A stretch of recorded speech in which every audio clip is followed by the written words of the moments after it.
मित्रों, पिछले वीडियो में हमने देखा कि चित्त की वृत्तियों के निरोध के लिए अभ्यास और वैराग्य जरूरी है, जिसमें से पतंजलि ने अभ्यास के लिए बार बार प्रयत्न करने के लिए कहा। बार बार मन को स्थिर करना, शांत करना ही अभ्यास है और यह अभ्यास दीर्घ काल तक होना चाहिए। आज हम वैराग्य के बारे में समझेंगे। आखिरकार वैराग्य होता क्या है, कितने प्रकार के वैराग्य होते हैं। दोस्तों, वीडियो शुरू करने से पहले आप लोगों से अनुरोध है कि इस चैनल को सब्सक्राइब कर लो ताकि ऐसे ही वीडियो आपको समयसर मिलते रहें। सूत्र संख्या 15।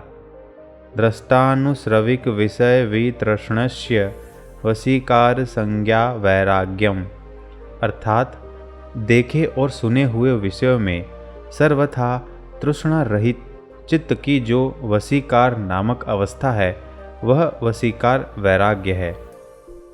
इस सूत्र में वशीकार वैराग्य के बारे में स्पष्ट किया गया है कि भोगों का साधन इंद्रियां है।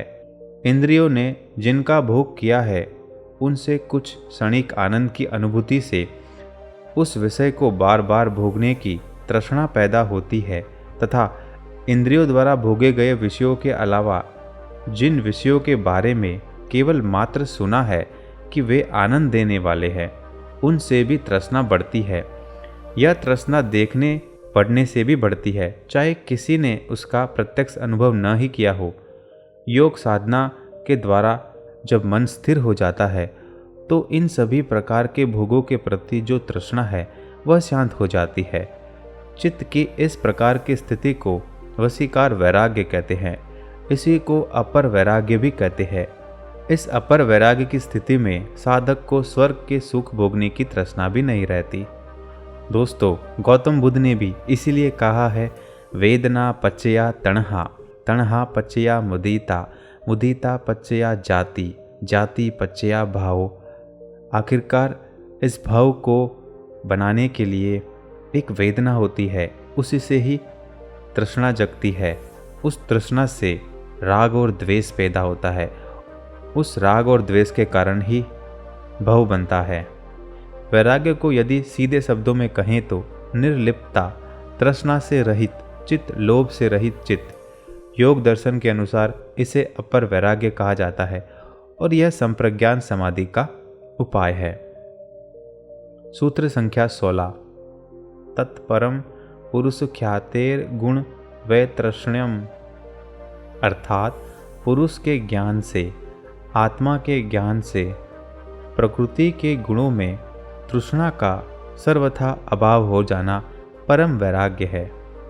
जो हमने पिछला सूत्र देखा उसमें वैराग्य सामान्य था, ऊपरी ऊपरी था, जिसमें तृष्णा का अभाव हो जाता है किंतु चित्त की वृत्तियां जीवित रहती है, जिससे वह पुनः भोगों की ओर जा सकती है। इस सूत्र में वैराग्य की सर्वोच्च स्थिति को बताया गया है, जिसमें आत्मज्ञान हो जाता है। वह प्रकृति के गुणों में तृष्णा का सर्वथा अभाव हो जाता है। वशीकरण वैराग्य होने पर प्रकृति के गुणों का जो बीज विद्यमान था, उसका भी आत्मज्ञान हो जाने पर उसका भी नाश हो जाता है। इसलिए तृष्णा के बीजों के ही नष्ट हो जाने से फिर उसका पुनः उदय संभव नहीं। इसी प्रकार का वैराग्य परम वैराग्य है। इसे पर वैराग्य भी कहते हैं। इन दोनों सूत्रों में यह स्पष्ट होता है कि वैराग्य लिया नहीं जाता, वह घटित होता है। यह साधना नहीं बल्कि उपलब्धि है। यह ऊपर से ओढ़े हुए मुखौटों जैसा नहीं है, बल्कि भीतर हुए परिवर्तन का परिणाम है। ऊपर से चोला बदलकर वैराग्य ग्रहण करने वाले वैरागी नहीं हो सकते। भोगों की वासना का क्षय आत्मज्ञान के बिना नहीं हो सकता।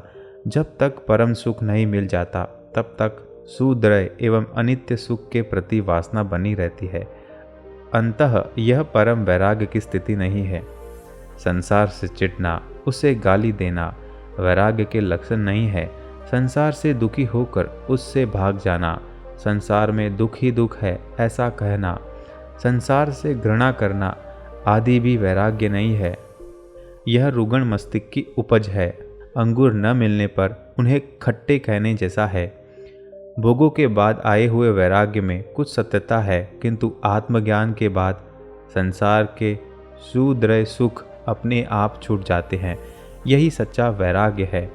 परमात्मा की प्राप्ति पर फिर भौतिक बंधन कैसे रह सकते हैं। भगवान कृष्ण के जन्म के साथ ही जिस प्रकार सभी अज्ञानी पहरेदार सो गए, सभी ताले, किवाड़, बेड़ियाँ आदि अपने आप खुल जाती है तथा चेतना इस अज्ञान के कारागृह से मुक्त हो जाती है, यही आध्यात्म का रहस्य है। जो वैराग्य हर जगह, हर स्थिति, हर काल, हर देश में हो, वही सच्चा वैराग्य है। दोस्तों, आज के वीडियो को यहीं ख़त्म करते हैं। दोस्तों, अगले वीडियो में हम ये जानेंगे कि अभ्यास और वैराग्य के फलस्वरूप किन किन प्रकार की समाधियाँ आती है। तो अगर आपने अभी मेरे चैनल को सब्सक्राइब नहीं किया है तो उसे अभी कर लें। और हाँ, अगर आपने पतंजलि योगा सूत्रा के पिछले वीडियो नहीं देखे हैं तो उन्हें ज़रूर देख लें। धन्यवाद।